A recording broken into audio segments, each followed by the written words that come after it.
বালিজানা গাঁও পঞ্চায়তৰ নৱনিৰ্মিত ভৱন উন্মোচন। গোৱালপাৰা জিলাৰ বালিজানা উন্নয়ন খণ্ডৰ অন্তৰ্গত বালিজানা গাঁও পঞ্চায়তৰ নৱনিৰ্মিত ভৱনটো আজি দিনৰ 1 বজাত আনুষ্ঠানিকভাৱে উন্মোচন কৰা হয়।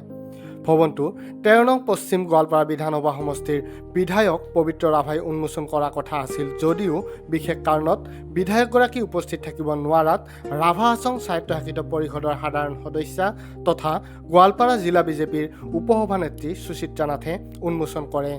সুচিত্ৰা নাথে সংবাদ মাধ্যমৰ আগত মন্তব্য প্ৰকাশ কৰি কয় যে প্ৰধানমন্ত্ৰী নৰেন্দ্ৰ মোদীৰ নেতৃত্বত ৰাষ্ট্ৰীয় গ্ৰাম স্বৰাজ অভিযানৰ অধীনত 20 লাখ টকাৰ ব্যয় সাপেক্ষে এই ভৱনটো নিৰ্মাণ কৰা হৈছে। তেওঁ অনাগত দিনত জিলাখনৰ গাঁও পঞ্চায়তসমূহ প্ৰধানমন্ত্ৰীৰ নিৰ্দেশ মৰ্মে সৰ্বাংগ সুন্দৰ কৰাৰ প্ৰয়াস কৰাৰ কথা উল্লেখ কৰে।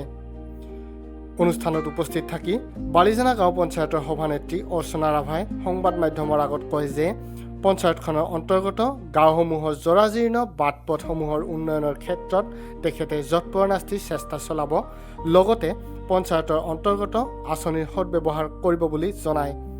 আজিৰ উন্মোচনী অনুষ্ঠানত জিলা পৰিষদৰ সদস্যা ৰূপালী ৰাভা, খণ্ড উন্নয়ন বিষয়া প্ৰিয়ংকা চাহু, বালিজানা মণ্ডল বিজেপিৰ সভাপতি মস্কৰাম ৰাভাৰ লগতে ভাৰতীয় জনতা পাৰ্টীৰ বিভিন্ন স্তৰৰ বিষয়ববীয়া কৰ্মী আৰু গাঁও পঞ্চায়তৰ সচিব মনোৱাৰ হুছেইনৰ লগতে গাঁও পঞ্চায়তখনৰ সদস্যসকল উপস্থিত থাকে।